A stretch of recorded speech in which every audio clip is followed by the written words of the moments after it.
আসসালামু আলাইকুম, welcome back to my channel. আজকে আমি কী রান্না করে দেখাবো এটা আপনারা অলরেডি সকলেই বুঝে গিয়েছেন। হ্যাঁ, আজকে আমি হাঁসের মাংস রান্না করে দেখাবো। আর এখানে আমি 3 কেজি ওজনের একটা হাঁস নিয়ে নিয়েছি। হাঁসটাকে আমি সুন্দর করে পরিষ্কার করে নিয়েছিলাম আগে থেকেই। তারপরে হাঁসটাকে আমি পুড়ে নিয়েছি। আর চামড়া সহ হাঁসের মাংস খেতে অনেক বেশি টেস্ট হয়। আপনারা কীভাবে করেন এটা আমি জানি না।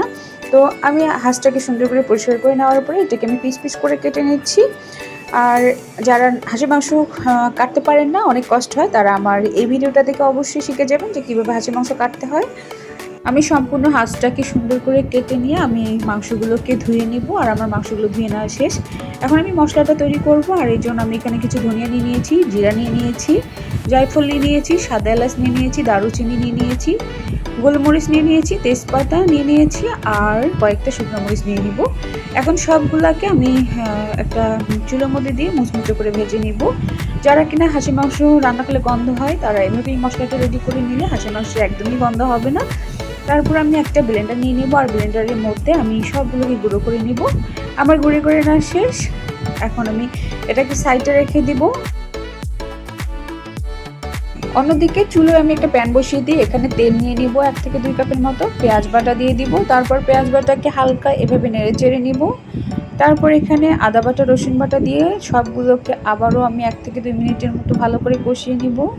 কষিয়ে নেওয়ার পরে এখানে আমি টমেটো বাটা ইউজ করব। এখানে আমি টমেটো পেস্ট দিয়ে দিয়েছি 1 থেকে 2 কাপের মতো।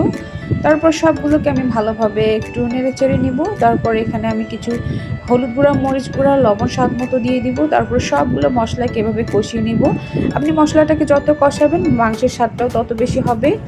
তারপরে কষানো হয়ে গেলে এখানে আমি মাংসগুলো দিয়ে দিব। সবগুলো মাংসকে আমি এখানে দিয়ে মাংসের সঙ্গে মশলাটাকে ভালোভাবে কষিয়ে নিব। মশলার সঙ্গে আমি মাংসটাকে ভালোভাবে কষিয়ে নিব 3 থেকে 4 মিনিটের মতো। তারপর ঢাকনা দিয়ে ঢেকে দিব। আর মাংস থেকে পানি বের হয়ে আসবে, সেই পানির মধ্যে আবার আমি মাংসটাকে কষিয়ে নিব। কষিয়ে নেওয়ার পরে এখানে আমি এক্সট্রা পানি অ্যাড করব। পানি অ্যাড করে আমি মাংসটাকে সিদ্ধ করে নিব। তারপরে আমি আবার ঢাকনা দিয়ে ঢেকে দিব। তারপরে কিছুক্ষণ পরে 8 থেকে 10 মিনিট পরে ঢাকনাটা তুলে ফেলার পরে আবারও আমি কিছু পানি অ্যাড করব। পানি অ্যাড করে আমি ভালোভাবে কষিয়ে নিব। আবারও কষিয়ে নেওয়ার পরে ঢাকনা দিয়ে ঢেকে দিব। তারপরে কয়েকটা কাঁচামরিচ দিয়ে দিব। কাঁচামরিচ দেওয়ার পরে কিছুক্ষণ সেদ্ধ হওয়ার পরে আমি ঢাকনা তুলে ফেলব।